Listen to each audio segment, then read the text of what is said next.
बिस्मिल्लाहिर्रहमानिर्रहीम नहमदुहु व नुसल्ली अला मुहम्मद रसूलुल्लाह करीम। ये प्रॉब्लम BSc ट्रिग्नोमेट्री के है। If log of alpha plus I beta is equal to p plus I Q, prove that, इसमें दो पार्ट हैं, e to the power p, e में मल्टीप्लाई हो रहा है इस e में cos q से, और इस वाले e में मल्टीप्लाई हो रहा है cos of e to the power p multiplied by sine q is equal to 1/2 log of alpha square plus beta square. ऐसे ही ये यहाँ पर cos की जगह पर साइन हो गया है और यहाँ पर cos के यहाँ पर साइन हो गया है। बाकी चीज़ें सेम है और राइट हैंड साइड में ten inverse beta upon alpha है, इसको में दोनों पार्ट को प्रूव करना है। तो यहाँ पर हमें ये देखने को मिल रहा है ये e की पावर है, इसका मतलब हमें एंटी लॉग लेके लॉग को ख़त्म करना होगा। और साथ ही साथ देख रहे हैं कि alpha square plus beta square में लॉग आ रहा है टेन इनवर्स बीटा, इसका मतलब इस वाले लास्ट वाला ये लॉग है ये यहाँ पर, इसमें हमें किसी कॉम्प्लेक्स नंबर के लॉगरिथमिक को का फार्मूला अप्लाई करना होगा जिससे ये वैल्यू मिल जाए, और बाकी चीज़ को राइट हैंड साइड को रियल और इमेजिनरी पार्ट में सेपरेट करना होगा। जैसे सेपरेट करेंगे तब हमें अपना रिज़ल्ट मिल जाएगा। तो जो गिवन है उसको पहले लिख लेते हैं। गिवन दैट, जैसे कि अभी हम लोग बात कर रहे थे लॉग ऑफ लॉग कि यहाँ पर जो प्रूफ करने में नज़र आ रहा है, प्रूफ में नज़र आ रहा है वो e to the power p ऐसा नज़र आ रहा है।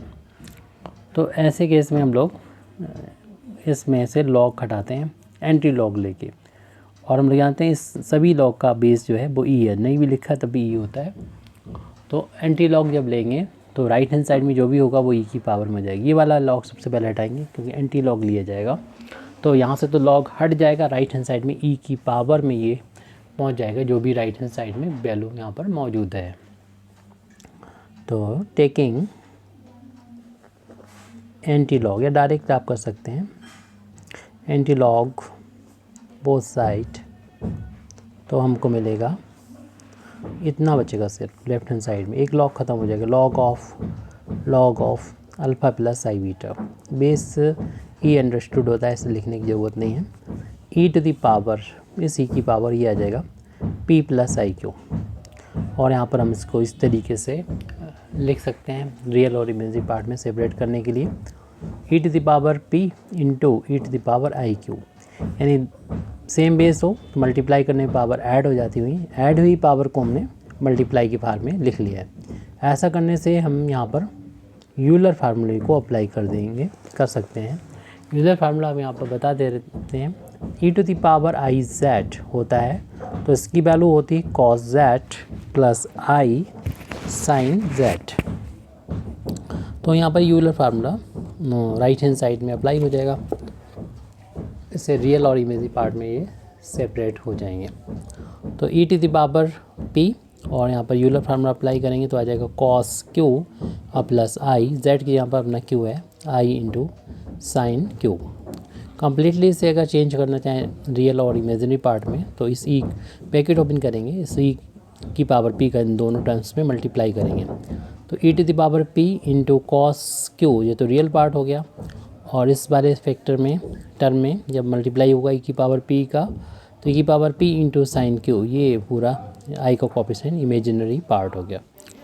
तो ये लेफ्ट हैंड साइड में हम देख रहे हैं कि ये वैल्यू जो चल रही है log of alpha plus I beta, ये एक कॉम्प्लेक्स नंबर है। इसमें दोबारा से एंटी लॉग लेने पर ये लॉग हट जाएगा, जो सिंपल एज दैट, डायरेक्ट कर दे रहे कि लिख नहीं रहे taking entry log both side, तो ये सिर्फ इतना बचेगा log of alpha plus I beta, और राइट हैंड साइड में जो भी होगा पूरी वैल्यू ये बेस होता है उसकी पावर में पहुंच जाता है। तो e to the power p multiplied by cos q plus i into E to the power p into sine q। इन e की पावर में ये cos मल्टीप्लाई में है और इस e की पावर में ये साइन मल्टीप्लाई में है। बात क्लियर हो रही होगी उम्मीद है कि। और जैसे कि प्रूव करना उसमें आ रहा है राइट हैंड साइड में, देखें ये वैल्यू आ रही है, ये तभी आ सकती है जब यहाँ पर किसी भी कॉम्प्लेक्स नंबर का जो लॉगरिथम होता है यानी लॉग x प्लस आई वाई की फार्मूले को अप्लाई किया होगा, यानी 1/2 लॉग ऑफ रियल पार्ट जो कि एक्स है इसका स्क्वायर, इमेजिनरी पार्ट वाई का square, plus i into tan inverse Y upon x. इस फार्मूले का जब यूज़ किया है तब ये वैल्यू यहाँ पर आई है। तो इसे लिखा जा सकता है 1/2 लॉग ऑफ रियल पार्ट यानी अल्फ़ा का square plus imaginary part beta का स्क्वायर और plus i into tan inverse imaginary part यानी beta upon real part alpha. और राइट हैंड साइड में हम ये करें जैसे कि अभी हमने ऊपर किया था कि ये रियल पार्ट है तो e to the power p e में मल्टीप्लाई कॉस क्यू का है और into E to the power ये प्लस में है तो हम आप मल्टीप्लाई में लिख देंगे, सेम बेस ई बना देंगे, क्योंकि सेम बेस जब होता है तो पावर ऐड हो जाती है। तो ऐड हुई पावर को हम यहाँ पर अलग अलग करके लिख सकते हैं इस तरीके से, e to the power p into में था साइन क्यू। इससे हम क्या करेंगे, इसको हम रियल और इमेजिनरी पार्ट में सेपरेट कर सकते हैं। ये तो रियल है, इसके लिए यूलर फार्मूला अप्लाई करेंगे, e to the power i z is equal to cos z plus i sine z. Z की जगह अपना ये वाली वैल्यू है, ब्रैकेट में हमने लिख दी है। लेफ्ट हैंड साइड में रियल और इमेजिनरी पार्ट में सेपरेट हो चुका है, जो काम रह गया राइट हैंड साइड में। फिर सेपरेट करेंगे, हमारे दोनों रिजल्ट सामने हैं। राइट हैंड साइड में ये ई टू द पावर पी इसमें मल्टीप्लाई हो रहा है इसी में कॉस क्यू का। यहाँ पर यूलर फार्मूला जब अप्लाई करेंगे जेड की यहाँ पर ये है तो cos of e to the power p sine q और plus i into sine of ये वैल्यू जेड यानी e to the power p sine q. फार्मूले का जेड बोला था और अपनी वैल्यू ये ब्रैकेट में लिखे हुए हैं। अब इसे कम्प्लीटली अगर रियल और इमेजिनरी पार्ट में हम बांटना चाहते हैं तो इस ब्रैकेट को ओपन कर देना चाहिए, इसका इंटू दोनों टर्म में हो जाएगा। या आप डायरेक्ट भी कर सकते हैं, लिख सकते हैं कि हम इक्वेट कर रहे हैं इसको रियल और इमेजिनरी पार्ट को, तो आप कर सकते हैं ऐसा। हम इसको अगले पेज पर कर देते हैं। पहले तो हम यहाँ पर जो लेफ़्ट हैंड साइड है उसको नोट करेंगे, जो कि 1/2 log of alpha square plus beta square है, plus i into tan inverse beta upon alpha. ये तो लेफ्ट हैंड साइड हो गया। अब राइट हैंड साइड में हम इस ब्रैकेट को ओपन करेंगे, इसका इंटू इस टर्म में और इस टर्म में हो जाएगा। इससे रियल और इमेजिनरी पार्ट में ये सेपरेट हो जाएगा। इसको हम अगले पेज पर लिख रहे हैं, यानी e to the power P, इस वाले ई में कॉस क्यू से मल्टीप्लाई है और इस ई वाले ई का मल्टीप्लाई हो रहा है cos of e to the power p e sine q. फिर प्लस का साइन है, आई है और इसमें मल्टीप्लाई कर रहे हैं हम बाहर से, e to the power p into cos q का, जैसे कि अभी किया था ये, और इंटू में पहले से चल रहा आ रहा है ये sine of e to the power p into sine q. देख रहे हैं कि ये इतना रियल पार्ट है और ये इमेजिनरी पार्ट है।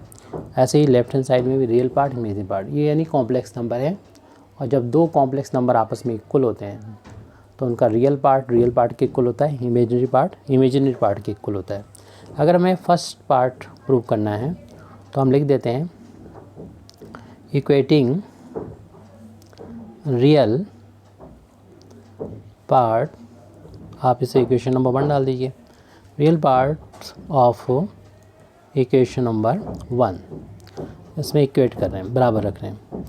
तो जैसे प्रूव करना उसमें ये चीज़ लेफ़्ट में लिखी है तो आप इसको लेफ़्ट में लिख देंगे, तो ये हो जाएगा e to the power p multiplied by cos q into cos of e to the power p into sine q. ये लेफ्ट हैंड साइड, ये real part right hand side वाला, और ये इसके इक्वल होगा, यानी 1/2, यानी जो प्रूव करना है वही आपको लिखना होगा, log of alpha square plus का बीटा स्क्वायर।